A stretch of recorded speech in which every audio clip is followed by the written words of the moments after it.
রহমান উপস্থিত হয়েছেন। আমরা গর্বিত গোপালপুরবাসী। আমার ভাই আব্দুল সালাম পিন্টু তিলে তিলে এই টাঙ্গাইল বিএনপিকে সুসংগঠিত করেছে।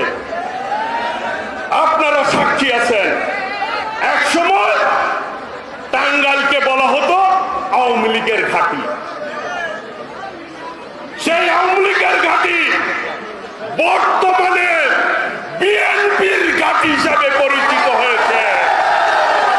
একদিনে হয় না, দীর্ঘদিনের শ্রম ঘামের মধ্য দিয়ে এই ঘাঁটিটি প্রতিষ্ঠিত হয়েছে। শহীদ রাষ্ট্রপতি জিয়াউর রহমানের ঘাঁটি, দেশনেত্রী বেগম খালেদা জিয়ার ঘাঁটি, দেশ নায়ক তারেক রহমানের ঘাঁটি। প্রিয় ভাইরা, আপনারা এই গোপালপুরে অনেকে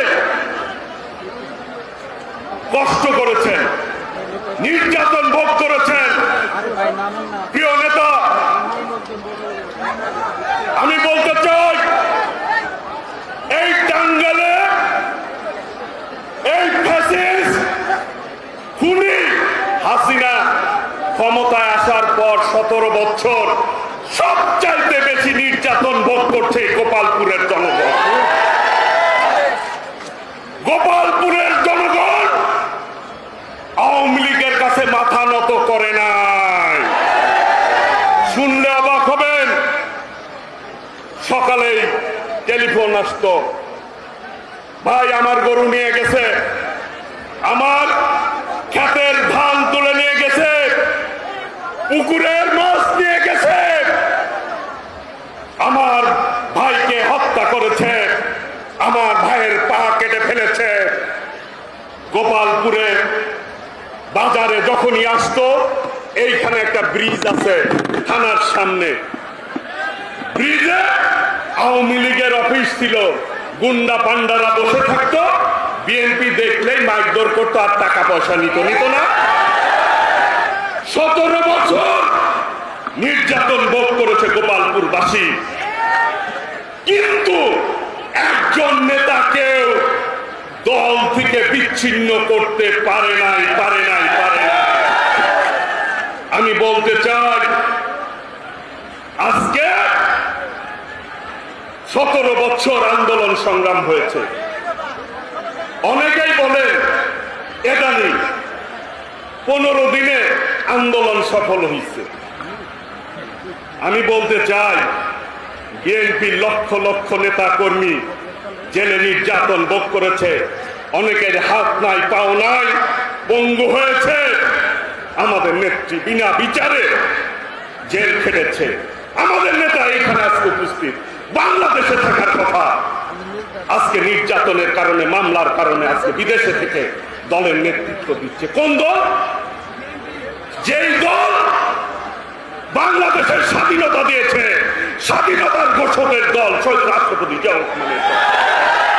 সেই দলের ভারপ্রাপ্ত চেয়ারম্যান, তার যোগ্য উত্তরসূরি দেশনায়ক তারেক রহমান বিদেশের মাটিতে থাকবেটি হয়, কিন্তু তারপরেও বাংলাদেশে এই অবস্থা হয়েছে। আজকে বলতে চাই, যারা বলতে চান বিএনপি আর আওয়ামী লীগ নাকি মুদ্রার এপিটোপি, বিএনপি কি বাকশাল কায়েম করেছে? বহুদলীয় গণতন্ত্র প্রতিষ্ঠা করেছে শহীদ রাষ্ট্রপতি জিয়াউর রহমান বাকশাল থেকে। আমাদের নেত্রী 9 বছর আন্দোলন করে দেশের মানুষকে গণতন্ত্র দিয়েছে, তাই না? আমাদের নেতা দীর্ঘদিন বিদেশে থেকে এই গণতান্ত্রিক আন্দোলনের নেতৃত্ব দিয়ে আজকে ছাত্র জনতার বিপ্লবের মধ্য দিয়ে আজকে ফ্যাসিবাদের পতন হয়েছে।